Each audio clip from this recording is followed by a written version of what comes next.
Today, we're going to talk about how I made over $20 an hour on a bicycle. Stick around because I'm also going to show you how to monetize your bicycle by sharing the techniques that I use to generate between $12 and $20 an hour on a regular basis. Let's go. Trey is here for the Rideshare Guy. Today I'm going to share with you how I made over $20 an hour on a bicycle. And I'm also going to share with you how to monetize your bicycle by showing you the techniques that I use to generate between $12 and $20 an hour on a regular basis. Let's go.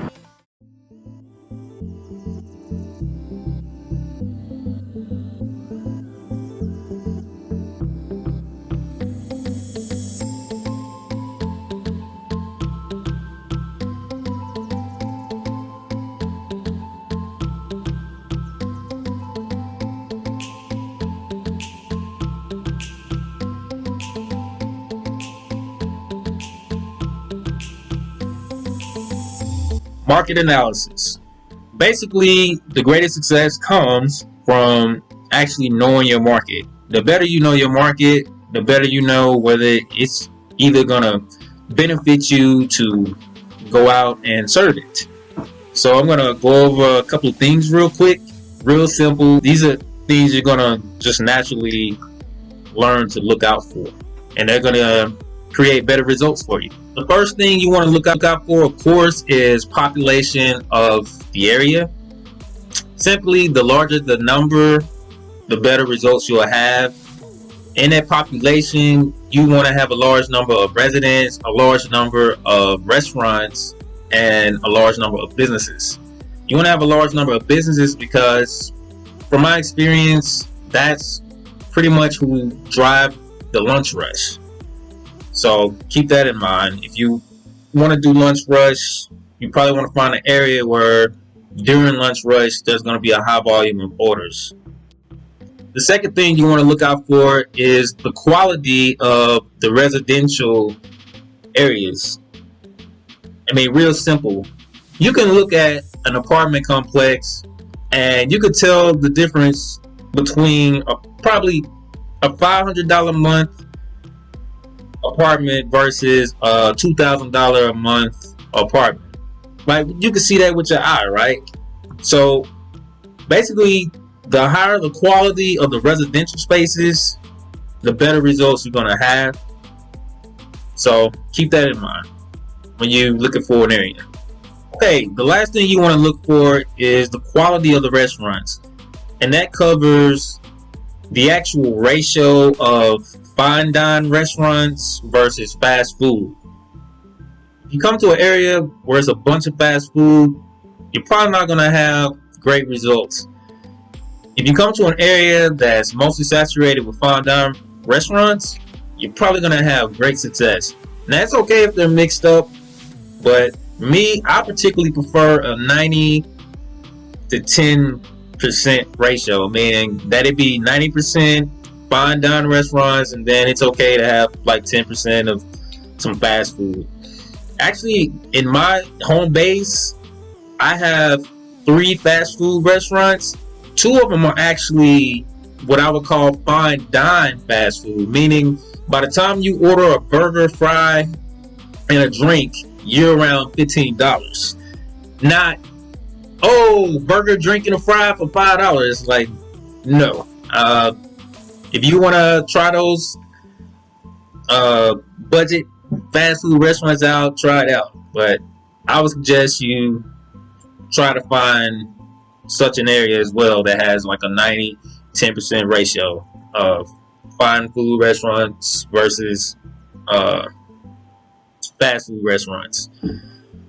Also, the order per hour. Like, do they actually have a high order per hour volume? Meaning, do they get enough orders in an hour to actually give you the results that you're looking for? Next, the actual prep time. Like, okay, if they let's say they get 50 to 100 orders per hour. Okay, that's great. That's great order per hour volume, but how fast do they prepare those orders? Do you get there and they say, sorry, we don't have it ready, it'll be another 10 minutes, can you give us 10-15 minutes? Or do you get there and the most you're there is 5 minutes and they're sending you out the door? That's what you want. You want to get to places and no more than 5 minutes, you're out the door. Now, there will be exceptions where it may be worth it to wait, but as we'll cover later, you'll know when it's okay to go ahead and wait an extra 10 minutes or so. Okay, next up is market execution strategy. Let's get to it.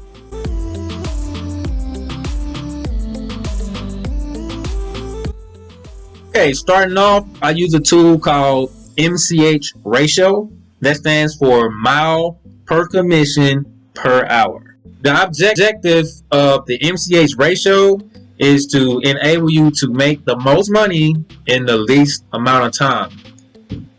Each day or dash, you should have 5 main goals that you're looking to achieve, and these are actually going to form your personal MCH ratio, and that ratio will vary day to day according to the goals you've set for that day.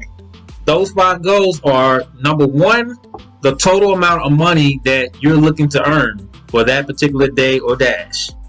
2 is the total amount of time that you're looking to invest for that dash or for that day. 3 is your hourly wage. How much are you looking to make an hour? 4 is deliveries per hour. How many deliveries are you looking to make an hour? 5 is distance per delivery. This is actually going to affect 4, because if you're going too far a distance on your distance per deliveries, you're not going to do that many deliveries in an hour. So keep that in mind. Next, I'll be going over a technique I created called the centrifugal technique. This is my favorite technique. If you master this technique, you'll definitely have a high success rate. The objective of this technique is to decrease your distance traveled per delivery rate while simultaneously increasing your deliveries per hour rate. The more quality deliveries you make per hour, the more your hourly wage increases. Step 1 is to find a center. What exactly is a center? Well, a center can be actually one restaurant, so long as it meets these 2 requirements. Number 1, it actually has a high order per hour volume. I mean, it gets busy enough to provide you the number of deliveries you need in a given hour, and it also has a very low preparation time on getting orders out. Remember I mentioned about that? Once you come in, you're there no longer than 5 minutes. That means that they have a very low prep time, which is good for you. You want people to be able to make food orders fast and kick them out fast. So your center can be one restaurant like that. It's not hard to find a restaurant like that. Some restaurants naturally have a large following. You know, there's just some restaurants you can name, like they have a large fan base, right? Or, like I said, you may have to do a little homework. Either or, just make sure it meets those 2 requirements if you just want to find one restaurant. However, the best center, of course, is going to be something like an actual shopping center that may have several restaurants that Doordash works with. That way, that just really increases the overall order per hour volume. Step 2 is simply staying within a mile range from your center. So that means, okay, delivery comes in, right? As long as it say 1 mile, because when that delivery comes in, it's going to tell you, it's going to show you, like, to pick up this delivery and drop this delivery off, it's going to be so many miles. As long as it's within a mile range, you're good. North, east, south, west, you're good. Now, sometimes people are going to want people from afar are gonna want something from you. That's a no. You gotta have discipline with the strategy, I'm telling you, because sometimes the money is gonna look good, but this strategy is basically gonna enable you to travel a shorter distance overall, reserve your energy, and make more money in a shorter amount of time. But you have to really focus on staying within 1 mile. You know what? 2 miles is actually okay. Actually, I'm gonna show you a map here. Like mine is actually, it makes a 2 mile block. That's all you're gonna do is end up forming a block. Like you'll be able to see like from your center, like, oh wow, all I did is you just basically made out your own little mini market. Because you're on a bike, right? Some of these zones are huge.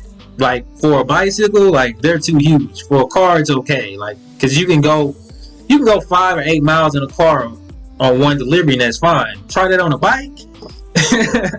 Yeah, you're gonna be. Yeah, you ain't gonna be able to do your next delivery because you're gonna be too busy huffing and puffing. You're gonna see some stuff that look good sometimes, but it's not. Sometimes that money is gonna look so great, but if it's a 3.4 miles, you gotta let it go. Why? Because right behind that, more than often, a half-mile delivery will come for about the same amount of money or more, and you'll be to miss that, chasing something that's gonna take you way away from your center. Sometimes while you on your way back to your center, you're gonna get a ping, but it's okay, as long as it's still within that perimeter that's been mapped out, that's 1 mile in all directions. As long as it's inside that grid, that's okay. That's even better. You didn't have to go all the way back to the center. So just letting you know that's okay too. But if you get a ping and it's outside of the perimeter, then nope, just go ahead and go back to the center and wait for that delivery that's gonna be within your grid. Real quick, I'm just gonna show you my actual base. I'm gonna show you the map out, and then I'm gonna actually show you in real time what my center looks like.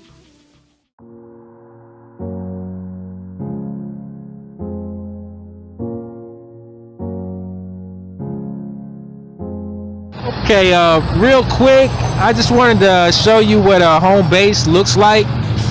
This is actually what I reference to as the center of my home base. You can see there's like 3 restaurants, a little bar here, and another business. But between these 3 restaurants, on the busiest days, I get 60 to 70% of my business from here. And actually, one of them actually gives me a little bit over 50% of my business. I would say most of my orders come from just one of these restaurants. But just trying to give you a surround view. Like, we got a business back there. There's a residence in the very far back. There's a residence right here on the front.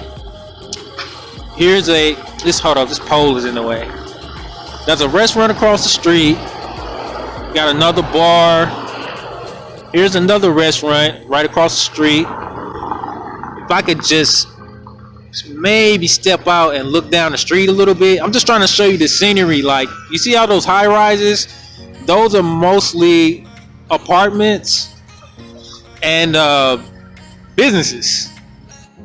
If you have any questions or comments, please don't hesitate to leave them down below or send us an email. We release new videos every single week, so make sure to subscribe to our channel and give us a thumbs up if you like this video. Alright, drive safe everyone.